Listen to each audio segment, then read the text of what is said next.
Salut. Oui, je sais, je vous ai un petit peu abandonné durant l'été, mais pour ma défense, tourner une vidéo en pleine canicule, c'est juste impossible. Puis je pense que de toute façon, vous aviez mieux à faire que de traîner sur YouTube cet été, la plage, tout ça. Vous avez bien raison, j'espère que vous en avez bien profité. Et puis là, c'est la rentrée, donc back to business. Donc je reviens aujourd'hui pour vous faire mon bilan lecture de toutes mes lectures que j'ai lues cet été depuis le mois de juin. Donc ça a fait quand même pas mal. Donc j'ai 7 livres à vous présenter. J'espère que cette vidéo sera pas trop longue, auquel cas je pourrais potentiellement la couper en deux, on verra. Mais voilà, quand même j'ai 7 livres à vous parler, donc ça risque d'être un peu long. Le premier livre que j'ai lu au mois de juin, donc ça remonte un petit peu, j'espère que je vais pouvoir m'en rappeler, c'est De si jolis chevaux de Cormac McCarthy aux éditions Point. C'est le premier tome de la trilogie des Confins. De cet auteur, j'avais déjà lu No Country for Old Men et j'avais vu le film d'ailleurs des frères Coen. Voilà, c'était un peu Far West, western, ce genre d'ambiance un petit peu texane. J'avais pas trop apprécié No Country for Old Men. Mais j'ai beaucoup plus aimé celui-ci, donc on va suivre deux adolescents, John Grady et Rowling, qui ont 16 et 17 ans. Et un jour, ils vont décider de quitter leur ville natale du Texas pour chevaucher jusqu'au Mexique. De chevaux avec ces grands espaces, ces canyonings, ce genre de choses, ces grands paysages désertiques. Au début, j'avais un peu de mal avec la plume de l'auteur qui est assez décousue. Il fait des phrases parfois pas très grammaticalement correctes, du coup j'avais un peu de mal, je tiquais un petit peu. Et finalement la beauté du texte, la poésie du texte m'a complètement embarquée.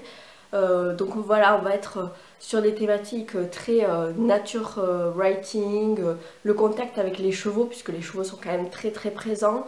Moi j'ai adoré puisque j'ai fait de l'équitation pendant de nombreuses années, donc j'ai adoré retrouver la sensation, l'odeur du cheval, son contact avec l'animal, le fait de sentir aussi les mouvements du cheval quand on monte accru, sans selle.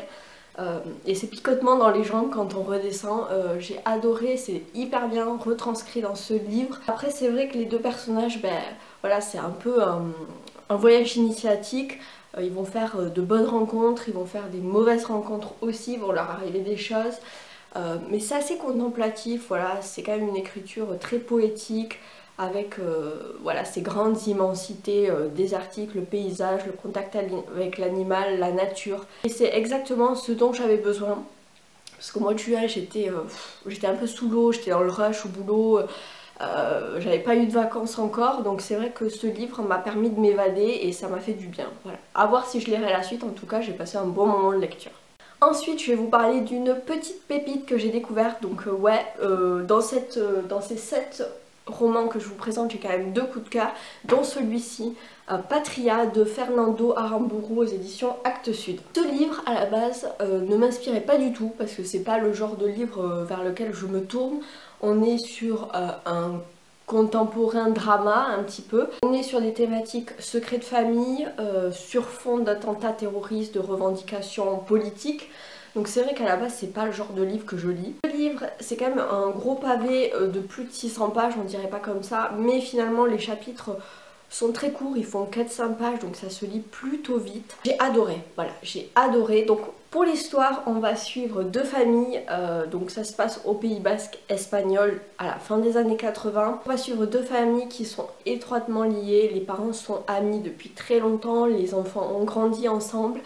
Mais il va se passer un drame qui va les séparer et ce drame est sur fond justement de mouvements séparatistes basques puisque le Pays Basque essaye d'avoir l'indépendance par rapport à l'Espagne. C'est le mouvement de l'État, ETA, voilà.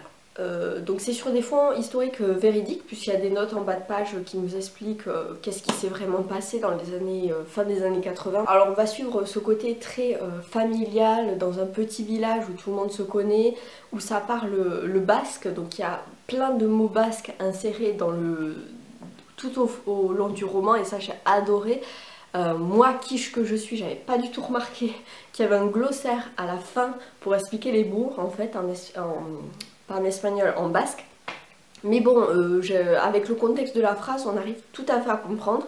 Et ça m'a permis justement d'apprendre certains mots basques et ça j'ai adoré. Je me suis attachée au personnage aussi. Alors je vous épargne les prénoms parce que c'est des prénoms basques, donc avec des X, des Y, en veux-tu, en voilà. Donc je suis sûre que quand je les lisais dans ma tête, je les écorchais certainement. C'est très triste, mais très poignant. On va aborder aussi des thématiques qui sont plus en arrière-plan, mais tout aussi importantes, comme l'homosexualité, la stérilité, le deuil, le handicap aussi. Voilà, j'ai vraiment trouvé ce livre vraiment un trésor caché. Voilà, si ces thématiques vous inspirent pas, allez-y quand même parce que moi c'était mon cas et finalement j'ai adoré. Ne vous fiez pas non plus à la couverture qui fait un peu tristoun là avec cette pluie, etc. C'est vraiment un très très beau livre que je vous recommande sincèrement. J'en ai appris plus sur ces événements historiques des années 80 au Pays Basque espagnol. En plus moi je suis allée au Pays Basque français cet été, donc c'était tout à fait d'actualité. Voilà, j'ai adoré. J'ai adoré ce livre, franchement, on n'en parle pas souvent, mais c'est une vraie pépite. Je pense que vous avez vu ma dernière vidéo, si c'est pas le cas, je vous le mettrai dans un petit i, mais j'ai été sélectionnée pour faire partie du jury du prix Nouvelle Voix du Polar 2018 avec les éditions Pocket. Donc j'avais 4 livres à lire cet été, donc 2 livres pour la catégorie auteur francophone et 2 livres dans la catégorie auteur étranger. Et j'ai commencé par lire dans la catégorie étranger Chacun sa vérité de Sarah Lovenstam aux éditions Pocket, donc forcément. On va suivre Kuplan qui est un jeune détective immigré, je crois qu'il vient d'Iran. Il est donc arrivé en Suède. Ouais, c'est Suède. Il arrive en Suède et il ne peut pas retourner dans son pays, mais il a quand même besoin de gagner un peu d'argent. Donc du coup, il va passer une annonce sur internet pour proposer ses services de détective privé. Une jeune femme va lui répondre, elle est mère, elle a perdu sa fille et elle n'a pas envie d'appeler la police, donc c'est pour ça qu'elle fait appel à Kuplan. Donc Kuplan va tout faire pour enquêter, pour retrouver cette petite Julia qui a disparu, mais finalement les apparences sont parfois trompeuses. Voilà, je vous en dis pas plus parce que finalement ce livre est assez court, il fait même pas 300 pages, ça se lit très très vite. Après moi j'ai trouvé que l'intrigue était beaucoup trop en surface, que ça manquait de relief, ça manquait de profondeur. Voilà, j'étais là tout ça pour ça parce que j'ai deviné à 10 km la fin. Donc j'ai pas du tout été surprise par la révélation finale que j'avais vu venir bien en avance et ça pour moi un polar j'ai besoin d'être surprise et donc ça m'a un petit peu déçue, surtout que j'en attendais beaucoup plus pour un prix littéraire justement, donc voilà. Et puis surtout qu'il a reçu le grand prix de littérature policière, donc voilà, un petit peu déçue. J'ai pas détesté non plus, j'ai passé un moment de lecture agréable, ça se lit très vite, c'est très fluide, mais voilà, j'en attendais davantage et j'ai été un petit peu mitigée. Toujours pour le prix Nouvelle Voix du Polar, mais cette fois-ci un français, j'ai lu Le Cri de Nicolas Beuglé. Donc dans ce livre, on va suivre une inspectrice de police qui s'appelle Sarah Geringham, qui est norvégienne. Oui, ça se passe en Norvège au tout début du livre. Elle va être appelée en pleine nuit parce qu'il y a un patient d'un hôpital psychiatrique qui est décédé. Le personnel soignant affirme que c'est un suicide, sauf que Sarah va vite se rendre compte que c'est pas du tout un suicide, que quelqu'un l'a assassiné. Ce qui est mystérieux, c'est qu'on ne connaît absolument rien de la victime. Il a été interné il y a 36 ans, ça fait 36 ans qu'il est dans cet hôpital psychiatrique. Personne ne l'a jamais entendu parler à part un cri qui pousse toutes les nuits. On ne connaît pas son prénom, son nom, il n'y a personne qui est venu le voir en 36 ans. Le seul truc qu'on sait de lui, c'est qu'il a un chiffre gravé sur le front, 488, et on sait absolument pas ce que ça veut dire. Voilà pour ça, Sarah donc va enquêter et de fil en aiguille, elle va arriver en France où elle va faire la rencontre de Christopher, qui est un ancien reporter de guerre reconverti dans l'enseignement et apparemment un membre de la famille de Christopher est impliqué dans cette affaire, tout ça sur fond de recherche scientifique, mêlée à leur religion, donc vous l'aurez compris, on va versée dans le polar ésotérique, un peu à la Dan Brown, à la Harry Mackenzie, ce genre de choses. Moi c'est vrai qu'au départ j'étais hyper emballée par le côté psychiatrique parce que c'est vrai que c'est quelque chose que j'ai pas l'habitude de lire dans les polars et que j'aimerais bien découvrir. Mais finalement, voilà, on va vite verser vers ce côté polar ésotérique que j'aime beaucoup. Hein. De toute façon, Dan Brown, la série de Henry Lovenbruck, ce genre de choses, j'ai l'habitude de lire et j'aime beaucoup. Donc finalement, voilà, j'ai bien aimé. Même si j'aurais préféré rester dans le côté psychiatrique, c'est pas grave. L'auteur m'a quand même embarqué dans son histoire qui est plutôt bien ficelée. On sent que quand même il a réfléchi, qu'il s'est documenté. Les seuls petits bémols que je peux dire pour ce livre, c'est que parfois certaines réactions des personnages me semblaient complètement invraisemblables, surtout vers le premier tiers du roman. Il y a une scène, enfin il y a 2-3 chapitres où il se passe énormément de choses. Et un des personnages principaux a des réactions limite, il s'en fout. Hein. Moi je suis là, mais mec, qu'est-ce qui t'arrive? Et c'était un peu bizarre. Mis à part ça, ça va.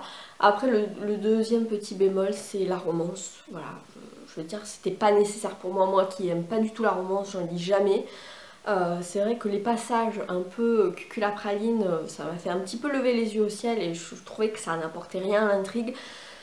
Mais bon, apparemment il faut une touche d'amour, pas d'humour, une touche d'amour pour faire fonctionner un roman. Enfin moi je suis pas persuadée de ça, mais bon voilà. Mais sinon j'ai passé un excellent moment de lecture, j'ai beaucoup aimé ce petit polar. C'est pas un coup de cœur justement à cause de ces petits bémols, mais voilà, j'ai adoré ce livre. Ensuite, mon deuxième coup de cœur de cette vidéo, c'est un classique. Vous savez que au mois de juin-juillet, enfin pendant l'été, Lemon June a lancé le challenge Zozo, où il fallait lire en fait l'Assommoir de Zola. Moi personnellement j'avais déjà lu l'Assommoir et j'avais pas du tout envie de le relire, d'autant plus que c'est loin d'être mon préféré. Mais dans ma palle j'avais 2 romans de Zola, donc La Fortune des Rougons et Germinal, et je vous ai posé la question sur Instagram pour savoir lequel j'allais lire, voilà, et à l'unanimité, enfin pas à l'unanimité mais à la grande majorité, ça a été Germinal qui a gagné. D'ailleurs n'hésitez pas à me suivre sur Instagram, voilà, si vous voulez être un peu au courant de mes actualités, je vous mets en barre d'infos le lien évidemment. Germinal, oh là là, quel coup de cœur ce livre, de toute façon j'adore Zola, vous le savez.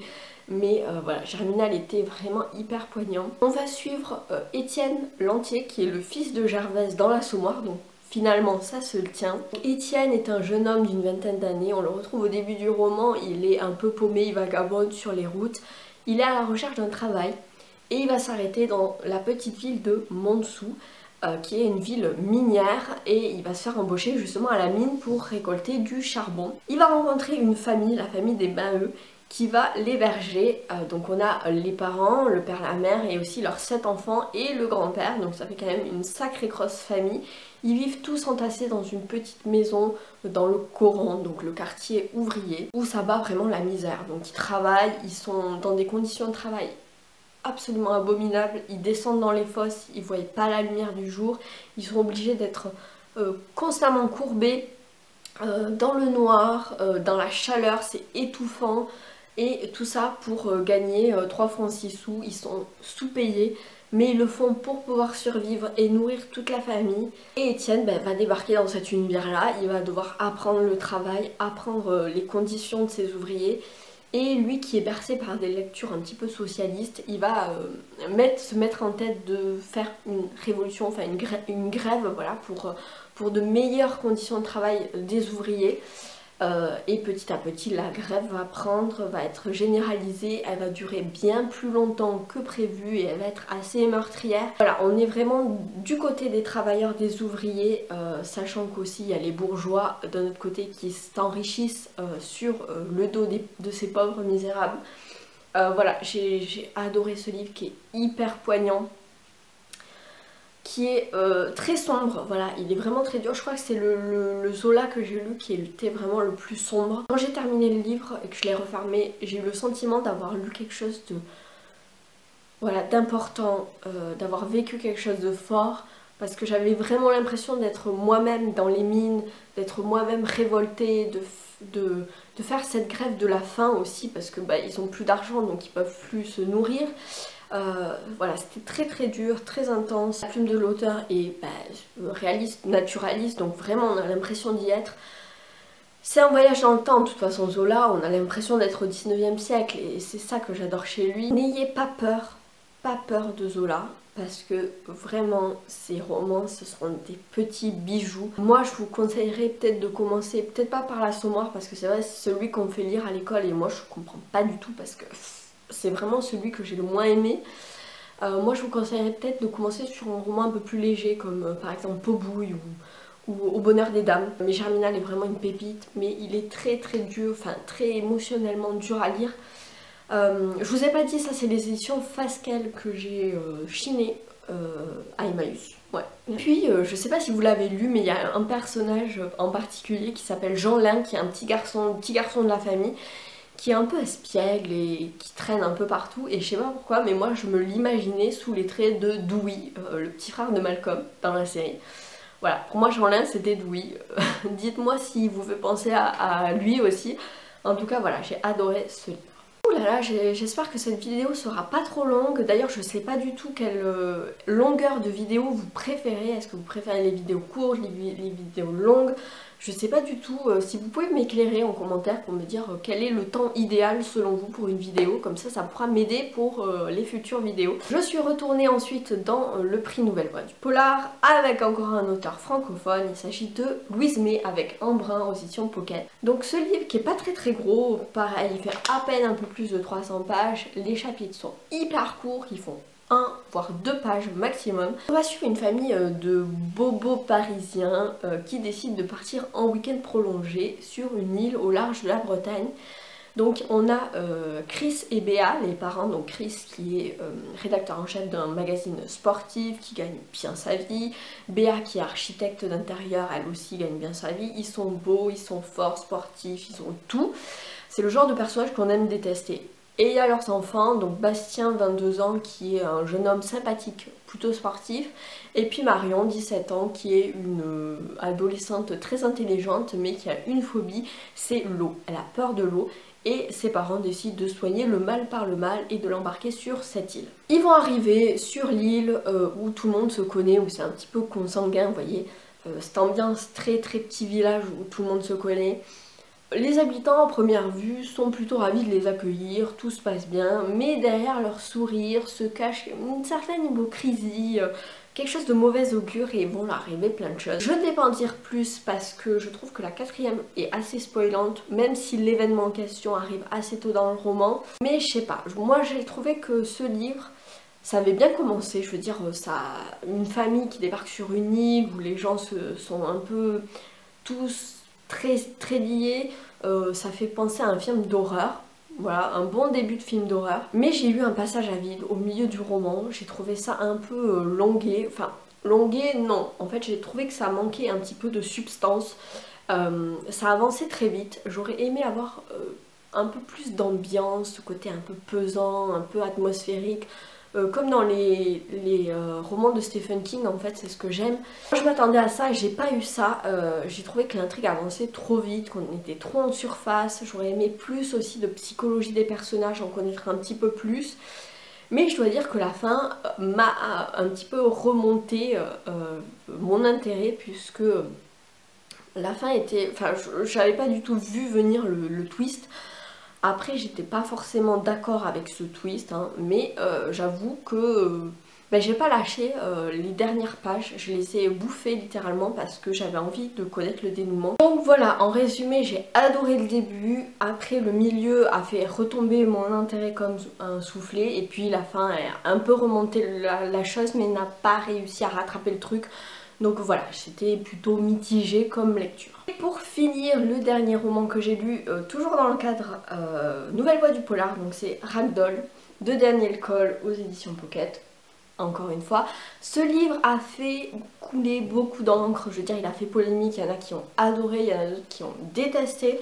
Pour ma part, j'ai plutôt bien aimé, sans pour autant être un coup de cœur, j'ai bien aimé. Donc là on va être sur la thématique du serial killer, j'adore, voilà, j'adore cette thématique. Donc on va suivre l'inspecteur Wolf, qui est un inspecteur de police un peu marginal, un peu taciturne, et toute son équipe de police. Ils vont retrouver un cadavre un peu bizarre, un peu recomposé, puisque en fait il y a des morceaux de différentes personnes cousus ensemble, donc en mode un petit peu créature de Frankenstein.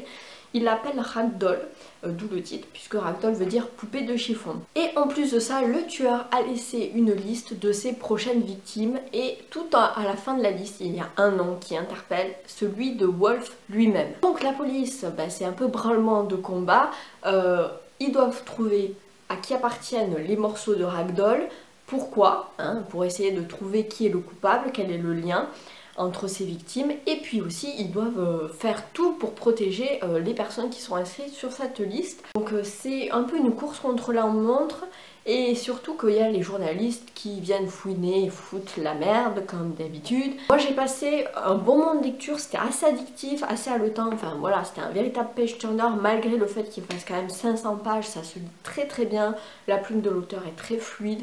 Je trouve que la manière d'amener l'histoire, d'introduire les personnages était très très bien amenée. Après c'est vrai que les personnages sont ultra stéréotypés, j'avais l'impression d'être dans une série policière américaine, mais bon, enfin moi personnellement ça m'a pas dérangé, mais je peux comprendre que ça ait pu en déranger certains, parce que c'était pas novateur quoi, c'était du déjà vu, mais voilà, ce côté un peu stéréotypé, moi personnellement ne m'a pas dérangé, j'ai pas eu de difficulté à du coup m'imaginer les personnages. J'ai trouvé que cette enquête était vraiment haletante, et enfin dire vraiment détester ce livre, j'ai un peu de mal à comprendre parce que c'était quand même une bonne lecture, c'était divertissant. Après c'est pas un coup de cœur parce que oui, c'est du déjà vu. C'est vrai que la révélation finale, tu te dis, tu restes un petit peu sur ta faim, tu te dis, il faudrait qu'il y ait une suite en fait. Et il y a un livre qui est sorti cette année chez La Bête Noire qui s'appelle L'Appât, donc du même auteur. Je sais pas du tout si c'est la suite directe, en plus c'est vrai que j'ai le premier chapitre là à la fin, mais que je n'ai pas lu parce que je voulais pas me donner trop l'eau à la bouche, vous voyez. Mais voilà, si jamais vous avez lu L'Appât, dites-moi si c'est la suite directe de Ragdoll, parce que du coup ça m'intrigue. Parce que je sais pas en fait, c'est vrai que la fin, on reste sur notre fin justement, mais ça appelle à une suite, donc voilà. Si vous l'avez lu, n'hésitez pas à me le dire si L'Appât est vraiment la suite directe de Ragdoll ou pas. Donc en fait, moi j'ai voté personnellement, je peux vous révéler mon vote pour le prix Nouvelle Voix du Polar. Pour moi, voilà, dans la catégorie auteur français, ça sera Nicolas Beuglet avec Le Cri, et dans la catégorie auteur étranger, ça sera Ragdoll avec Daniel Cole. Enfin Daniel Cole avec Ragdoll plutôt. C'est vraiment les deux livres que je retiens de ce prix, sachant que le choix n'a pas été trop difficile étant donné que ces deux-là je les ai trouvés un petit peu en dessous. J'en attendais davantage, surtout pour un prix littéraire. Après c'est vrai que j'ai pas eu de révélation, j'ai pas eu de coup de cœur, mais bon voilà, j'ai adoré découvrir ces 4 romans là, donc je remercie encore une fois les éditions Pocket pour leur confiance. C'en est tout pour cette vidéo, j'espère qu'elle sera pas trop longue. En tout cas n'hésitez pas à me dire ce que vous en pensez, si vous avez aimé certains de ces livres. N'hésitez pas à me dire quelles ont été aussi vos belles découvertes de l'été, et en attendant la prochaine vidéo, je vous souhaite d'excellentes lectures et je vous dis à bientôt. Ciao!